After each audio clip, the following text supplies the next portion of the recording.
नमस्कार मंडळी. सावळ्याची जणू सावली या मालिकेच्या आजच्या भागात पुढे काय घडते आपण आज पाहणार आहोत.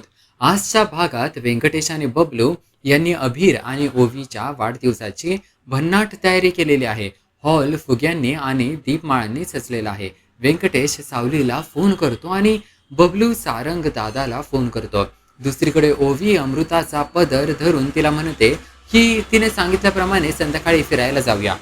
ओवीला शाळेच्या शेजारील बागेत जाऊन खेळायचे आणि कुल्फी खायची आहे. अमृता तिला थांबायला सांगते आणि सारंगला फोन करू देते. ओवी निघता निघता फोन करूया म्हणून आग्रह करते, पण तोपर्यंत सारंग तिथे येतो आणि ओवीला फिरायला घेऊन जाण्यास सांगतो. ओवी रागाने त्याला नकार देते आणि म्हणते की तिला काकूसोबत जायचं आहे. सारंग विचारतो मग कसे जाणार, तेव्हा ओवी रिक्षाने जायचं म्हणते. सारंग तिला विचारतो की रिक्षा मिळाली नाही तर काय करशील, तेव्हा ओवी म्हणते मग मी चालत जाईल. आणि अमृता ओवीला सांगते की पाऊस आला तर बाबा त्यांना ड्रॉप करेल. ओवी विचार करून मान्य करते, पण सारंगला सांगते की त्याने फक्त त्यांना तिथे सोडवायला यायचे आणि तिथे थांबायचे नाही. सारंग सहमत होतो. दुसरीकडे सारंग, अमृता आणि ओवी जातात तर जगन्नाथ आणि सावली अभिरला घेऊन हॉलमध्ये येतात. अभिर लगेच काहीतरी बोलू लागतो. अगं मला गुरुकुलाची जागा बघायला आईने इकडे आणलंय. तर ओवी म्हणते की मला ना बाबा अमृत काकू सोबत फिरायला घेऊन येणार होता. पण अभिर ओवी म्हणतात की आम्हाला इकडे कुठे आणलंय, आम्हाला ना इकडे कुठे आणलंय, काही काढायला मार्ग नाहीये.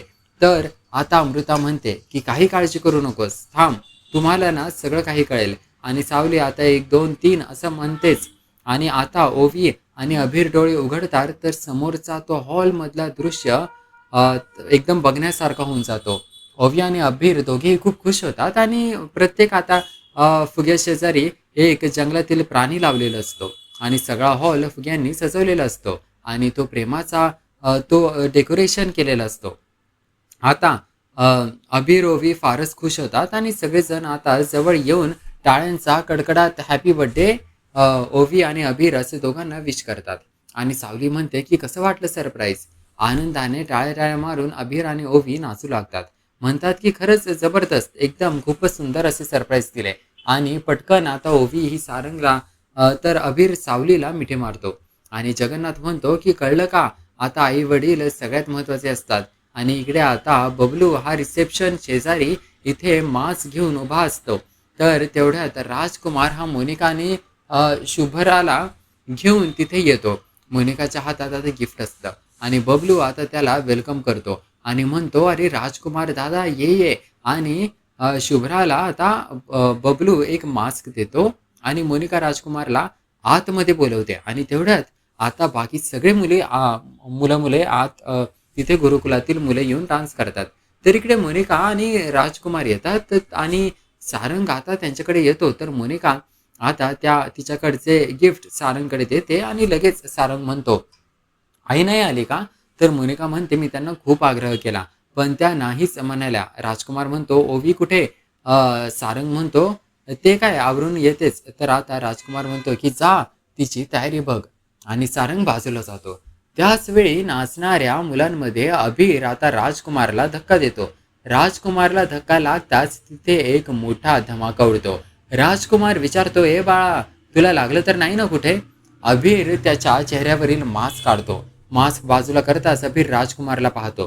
त्याच क्षणी राजकुमारला अभिरचे बोलणे आठवते. जेव्हा आपण पहिल्यांदा अभिरला भेटलो होतो तेव्हा अभिर म्हणाला होता मला पैसे नाही, मला सॉरी पाहिजे. राजकुमारला ते आठवून अभिर पुन्हा नाचायला लागतो. तर त्याच वेळी सावली अभिरला हाक मारते. अभिर म्हणतो आई आलोच, थोडा वेळ थांब. जगन्नाथ म्हणतो अभिर आई बोलवते मग तिचं ऐकायला नको का. राजकुमारला आठवतं की जेव्हा आपल्या गाडीचा चिखल अभिरच्या अंगावर उडाला होता तेव्हा अभिरने आपला हात कसा तिथे घेतला होता आणि जगन्नाथ कसा तिथे आला होता. सावली अभिरजवळ येते आणि म्हणते अभिर काय चाललंय, तुझी मनमानी अजिबात नाही चालणार. सावली अभिरला घेऊन जाते. राजकुमार हे सर्व पाहतो आणि त्याला समजतं की अभिर हा सावलीचाच मुलगा आहे. राजकुमार तोंडाला हात लावतो. त्याला खंड्याचे बोलणे आठवते. राजकुमारने खंड्याला फोन करून विचारलं होतं त्या कार्ट्याचं काय झालं. खंड्या म्हणाला होता मारून टाकलं त्याला. राजकुमारला धक्का बसतो. त्याला जगन्नाथची भविष्यवाणी आठवते. तुझ्या आईने सावलीला घराबाहेर हाकलण्याचे जे पाप केलं आहे त्याचं फळ तुला भोगावं लागणार आहे. आणि जगन्नाथ म्हणतो की सावलीचाच मुलगा आहे ना, तर सावलीचं मुलंच तुझ्या विनाशाला कारणीभूत ठरणार आहे. आता हे सगळं लक्षात येता क्षणी राजकुमार तोंडाला त्याच्या हात लावलेला त्याने असतो आणि राजकुमारच्या पायाखालची जमीन सरकलेली असते आणि तो चुकलेला असतो हे त्याच्या लक्षात आलंय. तो राजकुमारच्या काळजाचा ठोका तर घाबरतच असतो. मोनिका म्हणते की राजकुमार, मला हे सगळं काहीच माहिती नव्हतं. अरे, मला वाटलं फक्त ओवीचा वाढदिवस आहे, पण इथे सावलीचा मुलगा अबीर सुद्धा त्याचा सुद्धा वाढदिवस आहे. मोनिका म्हणते की ज्याची भविष्यवाणी जगन्नाथने केली होती तो सावलीचा मुलगा हाच वाटतंय. त्याच वेळेस जगन्नाथ तिरप्या नजरेने एकटक नजरेने राजकुमारकडे बघत असतो. तर राजकुमारच्या चेहऱ्यावर असलेले वाचतात 12. आता मोनिका पटकन तोंडाला हात लावते आणि राजकुमारचं मरण आता मोनिकाने बघितलेलं असतं. आणि इकडे आता भैरवी ही आता मेंदळ्यांच्या घरी कोणीच नाहीये हे भैरवीच्या लक्षात येतं. भैरवी तिच्या सेक्रेटरीला घेऊन मेंदळ्याच्या घरीच आलेली असते. मेंदळ्यांच्या घराचा तो दरवाजा उघडताच आता जुन्या आठवणी भैरवींच्या ताजा होतात आणि आपल्याला तिलोत्तमाने या घरातून कसा अपमान करून हकललं होतं हे भैरवीला आठवतं. तारा आपल्याला कशी वाटलेलं ते बोलली होती आणि हे घर मेंदळ्यांचं असून तुझ्या मुलीचं सुद्धा आहे याचं तुला जरा सुद्धा भान वाटलं नाही, हे तर ताराचे बोलणे आता भैरवीला आठवते. आणि तुझा आणि माझा संबंध कायमचा संपला आहे असे ताराने भैरवीला म्हटल्याचे आता इकडे भैरवीला ते सगळं आठवत असतं.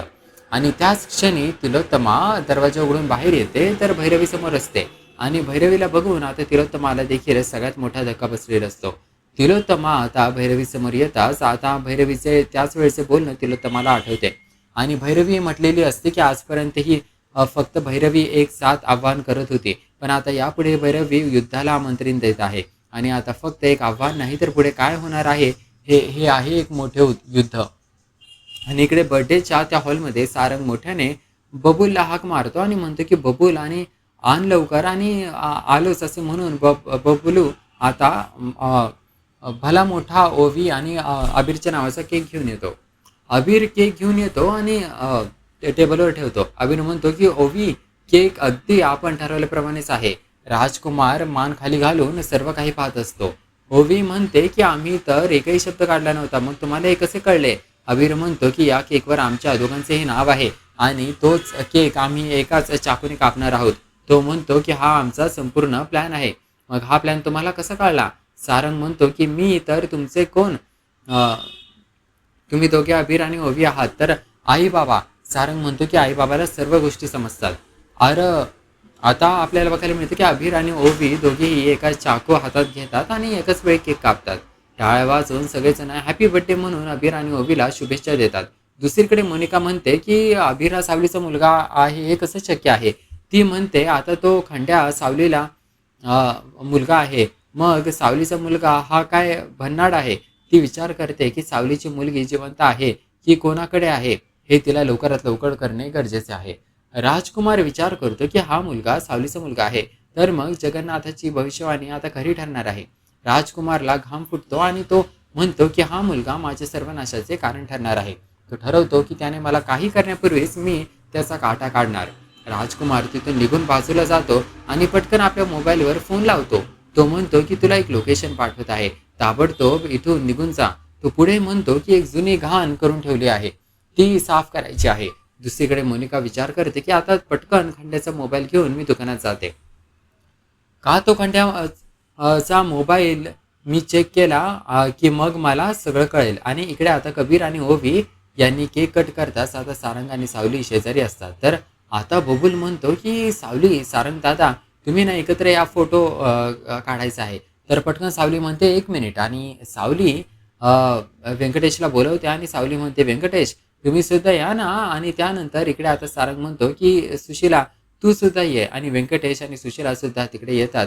आणि त्यानंतर आता बबलू त्यांच्या मोबाईलमध्ये एक छानपैकी असा सेल्फी काढतो आणि लगेच आता बबलू म्हणतो की सारंग दादा, हा केक भरवण्याचा जर कार्यक्रम झाला असेल ना तर मी लगेचच्या लगेच हा केक वाटायला घेऊ का? तर बबलू आता त्याच्या माणसाला बोलवतो आणि पटकन म्हणतो पटपट हा केक कट करा आणि सगळ्यांना वाटा. आणि इकडे पटकन अबीर म्हणतो की बबलू काका सगळ्यांनी आम्हाला एवढे छान छान गिफ्ट दिले पण तू काय देणार आहे बघ ना. आणि त्यानंतर आता अबीर आणि ओवी भन्नाट डान्स करतात. तर सगळेजण आता गाण्याच्या तालावर ठेका धरत अबीर ओवीच्या बड्डेमध्ये डान्स करून धमाल करतात आणि असंच सावली आणि सारंग खुश होऊन जातात की ती सगळी मजा बघत आणि इकडे तिलोत्तमा ही भैरवी समोर येताच खनखन आता भैरवीच्या कानाखाली मारते आणि ते बघताच जाताच मारखा पुढे येऊ लागतो. तर हात करत भैरवी म्हणते मार्क्स जरा दम धर. आणि भैरवी तिलोत्तमाकडे बघत म्हणते की आय ॲब्सल्युटली डिझर्व इट. आणि त्या गोष्टीचा राग अजूनही मनात असणार मला माहिती होतं. आणि लगेच आता तिलोत्तमा म्हणते की हा राग नाही आहे तर तिरस्कार आहे आणि मी तुला तुझी लायकी दाखवली. आणि तिलोत्तमा म्हणते की तू आली शेपुरात तुझे हिंमत कशी झाली आणि इथे यायला तुला लाज नाही वाटली का. आणि लगेच आता भैरवी म्हणते रिलॅक्स तिलोत्तमा तुला ना माझा काहीतरी राग आणि तिरस्कार वाटू शकतो पण हे माझं धाडस आहे. आणि भैरवी म्हणते की हे धाडस का केलं असेल. तिलोत्तमा भैरवीला सांगते की ती समजूतदार आहे पण तिचे हे धाडस ना एका दिवशी तिला अंगाशी येणार आहे. ती पुन्हा एकदा सांगते की तिला येथून निघून जावेसे वाटते आणि तिला भैरवीचा चेहरा सुद्धा बघायचा नाहीये. भैरवी उत्तर देते की येथे आलिशान गोष्टी आहेत सगळ्या.